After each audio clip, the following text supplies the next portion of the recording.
Olá, seja muito bem-vindo. Este é o SOS Convida, o seu programa semanal que leva até você e a sua família as dicas e orientações a respeito da saúde e do bem-estar. E hoje no SOS Convida nós vamos falar sobre microbiota e a sua relação com a atividade física. E para isso nós estamos tendo a honra, o prazer de receber aqui em nosso programa o Vantuil Filho. O Vantuil, ele é educador, ele é bacharel em educação física. Ele também é personal trainer e está mestrando em ciências do envelhecimento. Não é isso, Vantuil? Isso mesmo, é um prazer estar aqui. Que bom, que prazer te receber também. E vamos lá começar. Microbiota, que nome que é esse, né? Bem diferente. O que é a microbiota, Vantuil? A microbiota, na verdade, ela é um conjunto de micro-organismos, né, que habitam um meio. Certo. Seja ele a boca, e hoje a gente vai falar sobre a microbiota intestinal, né, que são um conjunto de micro-organismos, sejam bactérias, fungos, protozoários, que habitam ali o trato gastrointestinal. É o que antigamente o pessoal chamava de flora intestinal, hoje em dia é chamado de microbiota intestinal. Então são esses micro-organismos que ficam ali no trato gastrointestinal. Então todo mundo tem microbiota? Todo mundo tem todo microbiota. Mundo tem. E como é vista, Vantuil, essa relação da microbiota com o ser humano? Assim, a microbiota, a relação dela com o ser humano, ela é bem íntima mesmo, né? Porque tanto a microbiota, né, esses micro-organismos precisam do indivíduo, né, do sistema do indivíduo, como o indivíduo também precisa dessas bactérias, né, que fazem papéis importantes no sistema do ser humano. Essa relação é tão íntima que a microbiota ela começa a ser formada desde a gestação, né, do bebê ali.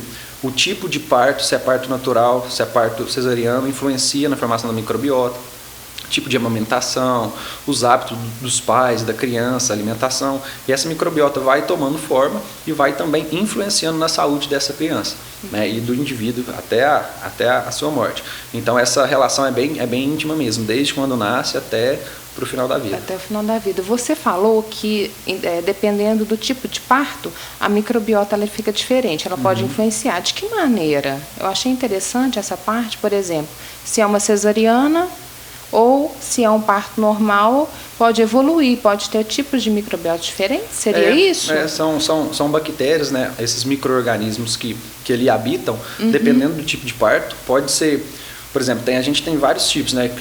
São os firmicutes, os bacteroidetes, que são bactérias que ficam ali presentes nessa microbiota. Então, dependendo do parto, pode-se ter mais de um que é mais benéfico, mais de outro que é menos benéfico, a forma que o parto foi feito, então tudo influencia. Entendi. E é a próxima pergunta. Como que a microbiota pode influenciar na saúde da pessoa, do ser humano? A microbiota ela consegue influenciar na saúde do indivíduo de várias formas.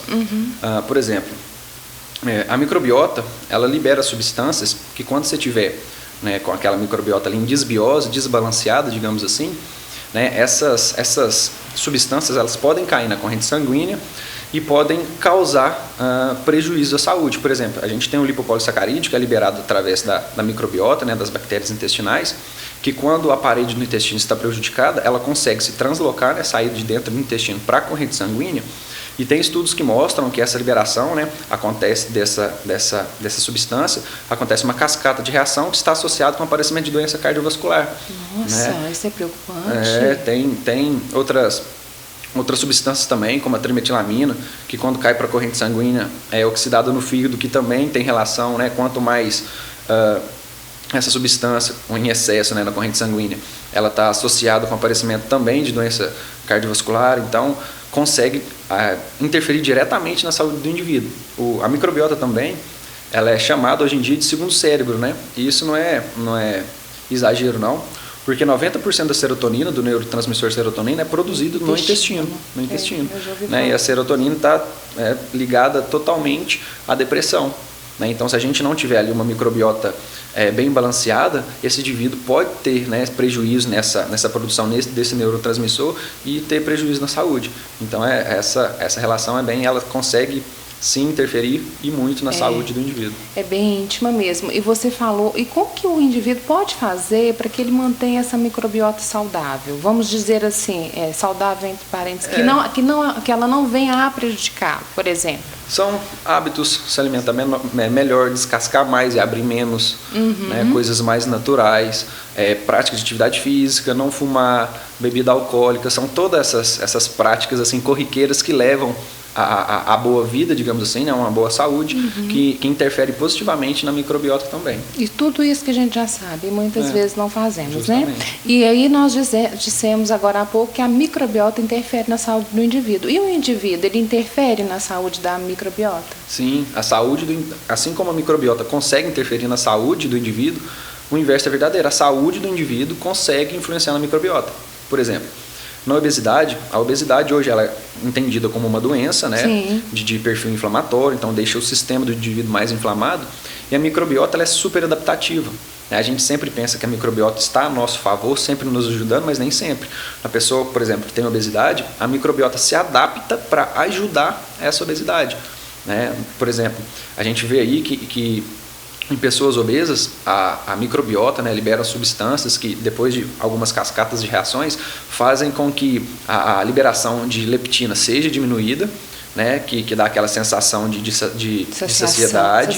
Isso, e aumenta a produção de leptina, aliás. Diminui a liberação de leptina, que dá a sensação de saciedade, e aumenta a produção de grelina, que dá a sensação de fome. Isso ajudando mais ainda a obesidade. O perfil inflamatório também, a microbiota consegue deixar mais inflamado. Então, é uma cascata que vai se realimentando. A doença beneficia a microbiota beneficia a doença, e assim vai. Porque ela precisa do corpo. Então, ela vai se adaptando da forma que o corpo está, para ela ir se perpetuando também. E ela pode interferir, por exemplo, você falou de obesidade, naquela parte do indivíduo de acelerar o seu metabolismo ou de diminuir, ela interfere nessa parte também? Sim, ou não? Sim, a gente tem nessa questão da leptina e da grelina, se a gente tiver boas bactérias, digamos assim, né, as quais que ajudam, né, produzem mais a leptina, que é a sensação de saciedade, ela consegue ali captar os nutrientes, né, melhores, digamos assim, e acelerar não acelerar o metabolismo propriamente dito, mas te dá uma sensação, né, de saciedade mais prolongada, você se alimenta menos, e com isso vai gerando benefícios para o corpo, que vai vencendo essa obesidade, digamos assim. E o exercício físico, onde que ele entra nessa história toda aí com a microbiota? O exercício físico ele consegue interferir na microbiota. Sim, principalmente a gente já tem estudos que mostram que exercício físico praticado de forma intensa, ele deixa o corpo em um perfil também inflamatório, deixa o corpo mais inflamado, e isso pode prejudicar a microbiota. O exercício físico pode deixar o corpo mais inflamado? Isso, porque o exercício físico é um estresse, você estressa o seu corpo. Sim. Isso, o seu corpo passa através desse estresse por um processo inflamatório, né? Então o seu corpo tem todo um processo que vai diminuindo esse processo inflamatório, vai adaptando e se acostumando com o treino. Só que quando você não tem uma microbiota legal, ela não te ajuda nessa recuperação pós-treino, né? Então se você não tiver uma microbiota legal, uma alimentação, né, controlada, o exercício pode atrapalhar, né? O exercício intenso, se não for bem adaptado para o indivíduo, ele pode te atrapalhar. E a microbiota bem balanceada, né? Uma boa microbiota, ela te ajuda nesse pós-treino, nesse perfil inflamatório, ela diminui esse processo inflamatório, faz com que você se recupere melhor, para você conseguir treinar novamente, né? E treinar performar melhor, digamos assim. E tem como, Vantuil, a gente avaliar a nossa microbiota? Porque você falou que ela pode ser boa ou ruim, que ela pode ajudar no processo inflamatório ou não. Como que nós vamos saber se a nossa está boa ou através tá ruim? de exames, né? São exames? Mas assim, a gente pode fazer uma autoavaliação, digamos assim, através da escala de Bristol. É uma escala a qual ela caracteriza a forma das fezes, né? Então você pega essa escala e compara a sua última evacuação com os desenhinhos, né? Tem umas que são bolinhas, outras que são líquidas, outras que são mais consistentes. Aí tem na frente mostrando se você está com algum tipo de constipação intestinal, se sua evacuação está normal, se você está com diarreia, se precisa melhorar a ingestão de fibra. Então, avaliar a microbiota em si precisamente é mais complicado, e só exame laboratorial mesmo. Mas você mesmo, através dessa escala de Bristol, pode fazer essa avaliação de como está ali autoavaliação mais ou menos. Seu trânsito intestinal, se está legal, se não está.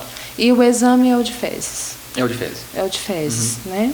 Vantuil, foi um prazer te entrevistar. Eu espero entrevistá-lo em outras oportunidades para falarmos mais sobre outros temas, principalmente porque você está mestrando aí nessa parte do envelhecimento e a população está cada vez vendo mais, né? E nós precisamos falar sobre essa saúde, para que nós possamos viver mais, mas com saúde, não é verdade? Com certeza, isso é muito importante. E para você que nos acompanhou até aqui, eu e o Vantuil deixamos o nosso abraço e até o próximo programa, até semana que vem.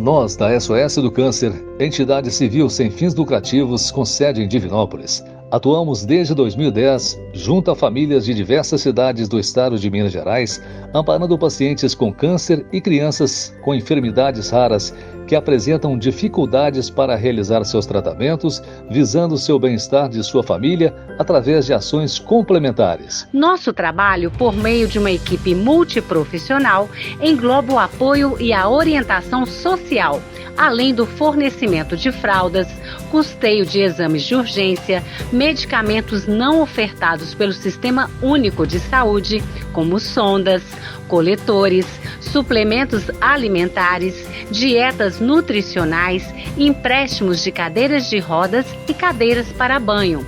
Contamos também com setores de ultrassonografia, de odontologia e de nutrição, auxiliando no tratamento, acompanhamento e prevenção de doenças. E sempre buscamos implementar ações para fomentar a conscientização sobre o câncer e outras enfermidades. Por isso, temos o programa SOS Convida, que conta com a participação de profissionais mais que qualificados para levar informações sobre saúde, bem-estar, direitos e qualidade de vida até você, no conforto do seu lar. Realizamos ainda em nossa sede o encontro semanal de grupos de convivência por intermédio das oficinas da cidadania e de culinária, criando um ambiente de entretenimento, troca de experiências, empoderamento e apoio mútuo. E para aqueles pacientes que, em razão da enfermidade, encontram-se debilitados, para se deslocarem até a associação, nós vamos até eles, através do projeto Locomover para Atender. Nossa equipe realiza o serviço de atendimento domiciliar, garantindo assim auxílio integral ao assistido. Mas nós não paramos por aqui.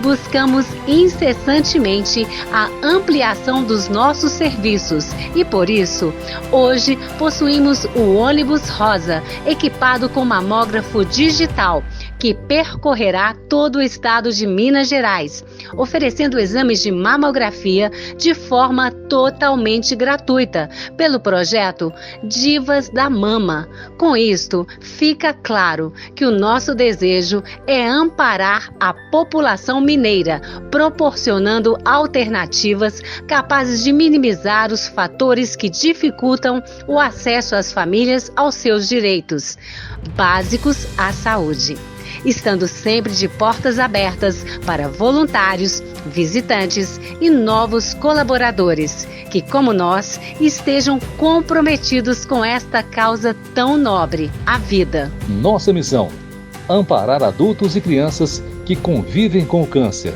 crianças e adolescentes com síndromes raras, oferecendo serviços socioassistenciais com eficiência e humanização.